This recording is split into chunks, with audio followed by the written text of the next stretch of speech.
कर्ण का जन्म। धृतराष्ट्र, पांडु और विदुर के लालन पालन का भार भीष्म के ऊपर था। तीनों पुत्र बड़े होने पर विद्या अध्ययन के लिए भेजे गए। धृतराष्ट्र बल विद्या में, पांडु धनुर्विद्या में तथा विदुर धर्म और नीति में निपुण हुए। युवा होने पर धृतराष्ट्र अंधे होने के कारण राज्य के उत्तराधिकारी न बन सके। विदुर दासी पुत्र थे, इसलिए पांडु को ही हस्तिनापुर का राजा घोषित किया गया। भीष्म ने धृतराष्ट्र का विवाह गांधार की राजकुमारी गांधारी से कर दिया। गांधारी को जब ज्ञात हुआ कि उसका पति अंधा है तो उसने स्वयं अपनी आंखों पर पट्टी बांध ली। उन्हीं दिनों यदुवंशी राजा शूरसेन की पोषित कन्या कुंती जब सयानी हुई तो पिता ने उसे घर आए हुए महात्माओं के सेवा में लगा दिया। पिता के अतिथि गृह में जितने भी साधु महात्मा, ऋषि मुनि आदि आते, कुंती उनकी सेवा मन लगा कर किया करती थी। एक बार वहां दुर्वासा ऋषि आ पहुंचे। कुंती ने उनकी भी मन लगा कर सेवा की। कुंती की सेवा से प्रसन्न होकर दुर्वासा ऋषि ने कहा, पुत्री मैं तुम्हारी सेवा से अत्यंत प्रसन्न हुआ हूँ, अतः तुझे एक ऐसा मंत्र देता हूँ जिसके प्रयोग से तू जिस देवता का स्मरण करेगी वह तत्काल तेरे समक्ष प्रकट होकर तेरी मनोकामना पूर्ण करेगा। इस प्रकार दुर्वासा ऋषि कुंती को मंत्र प्रदान करके चले गए। एक दिन कुंती ने उस मंत्र की सत्यता की जांच करने के लिए एकांत स्थान पर बैठकर उस मंत्र का जाप करते हुए सूर्यदेव का स्मरण किया। उसी क्षण सूर्यदेव वहां प्रकट होकर बोले, देवी मुझे बताओ कि तुम मुझसे किस वस्तु की अभिलाषा करती हो। मैं तुम्हारी अभिलाषा अवश्य पूर्ण करूंगा। इस पर कुंती ने कहा, हे देव मुझे आपसे किसी भी प्रकार की अभिलाषा नहीं है। मैंने तो केवल मंत्र की सत्यता परखने के लिए ही उसका जाप किया है। कुंती के इन वचनों को सुनकर सूर्यदेव बोले, हे कुंती मेरा आना व्यर्थ नहीं जा सकता। मैं तुम्हें एक अत्यंत पराक्रमी तथा दानशील पुत्र प्रदान करता हूँ। इतना कहकर सूर्यदेव अंतर्ध्यान हो गए। कुंती ने लज्जावश यह बात किसी से नहीं कह सकी। समय आने पर उसके गर्भ से कवच कुंडल धारण किए हुए एक पुत्र उत्पन्न हुआ। कुंती ने उसे एक मंजूषा में रखकर रात्रि बेला में गंगा में बहा दिया। वह बालक बहता हुआ उस स्थान पर पहुंचा जहां पर धृतराष्ट्र का सारथी अदित अपने अश्व को गंगा नदी में जल पिला रहा था। उसकी दृष्टि कवच कुंडल धारी शिशु पर पड़ी। अदित निसंतान था, इसलिए उसने बालक को अपने छाती से लगा लिया और घर ले जाकर उसे अपने पुत्र के जैसा पालने लगा। उस बालक के कान अति सुंदर थे, इसलिए उसका नाम कर्ण रखा गया। कर्ण गंगाजी में बहता हुआ जा रहा था कि महाराज धृतराष्ट्र के सारथी अदित और उनकी पत्नी राधा ने उसे देखा और उसे गोद ले लिया और उसका लालन पालन करने लगे। कुमार अवस्था से ही कर्ण की रुचि अपने पिता अदित के समान रथ चलाने की बजाय युद्धकला में अधिक थी। कर्ण और उसके पिता अदित आचार्य द्रोण से मिले, जो कि उस समय युद्धकला के सर्वश्रेष्ठ आचार्यों में से एक थे।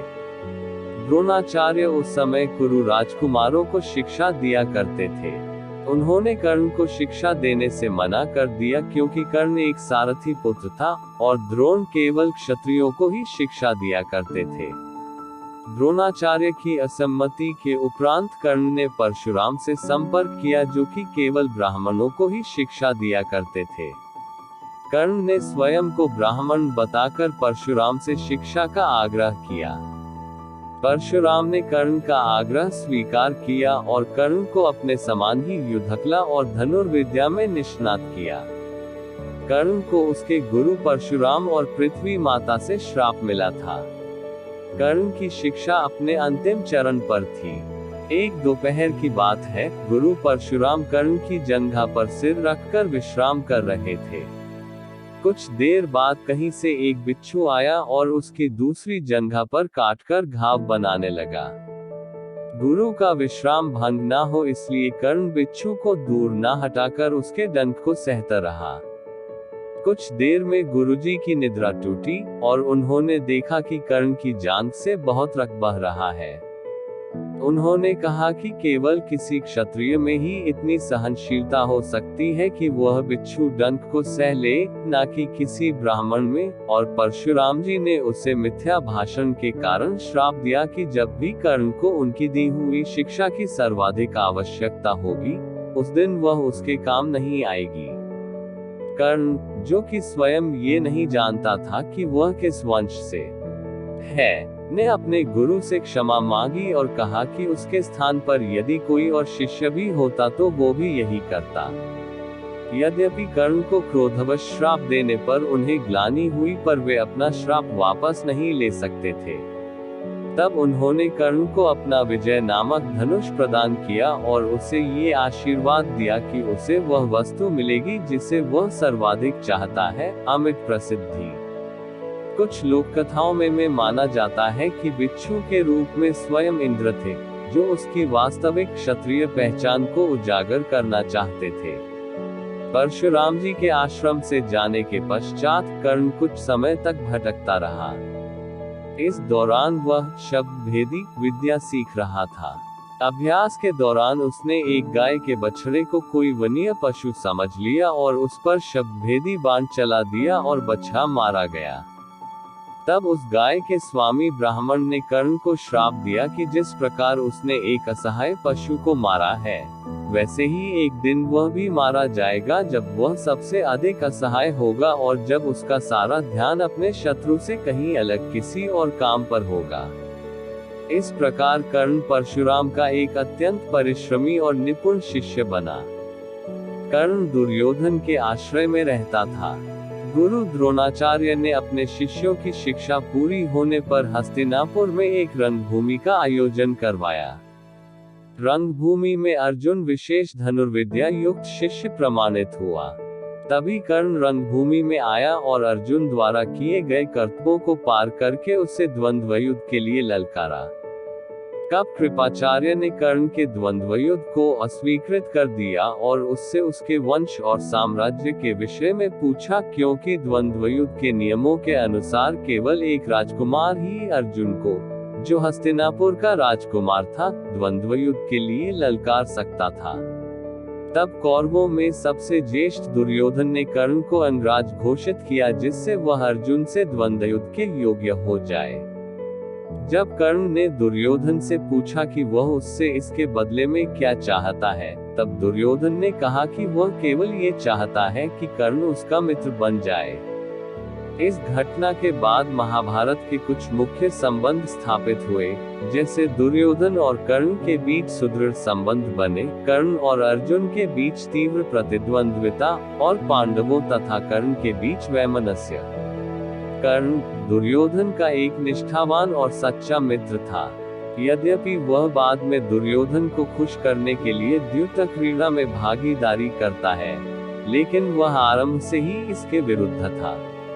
कर्ण शकुनी को पसंद नहीं करता था और सदैव दुर्योधन को यही परामर्श देता कि वह अपने शत्रुओं को परास्त करने के लिए अपने युद्ध कौशल और बाहुबल का प्रयोग करे, न कि कुटिल चालों का।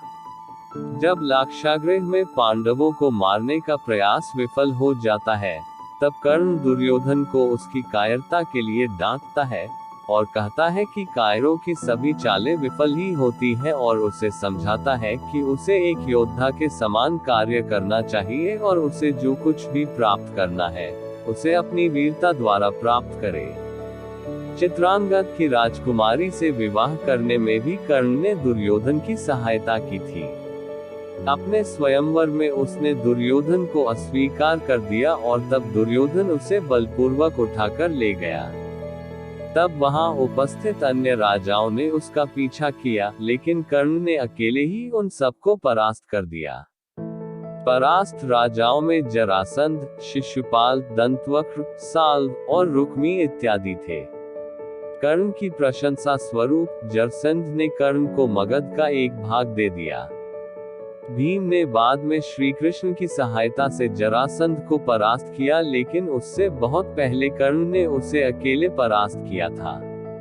कर्ण ही ने जरासंध की इस दुर्बलता को उजागर किया था कि उसकी मृत्यु केवल उसके धड़ को पैरों से चीरकर 2 टुकड़ों में बांटकर हो सकती है।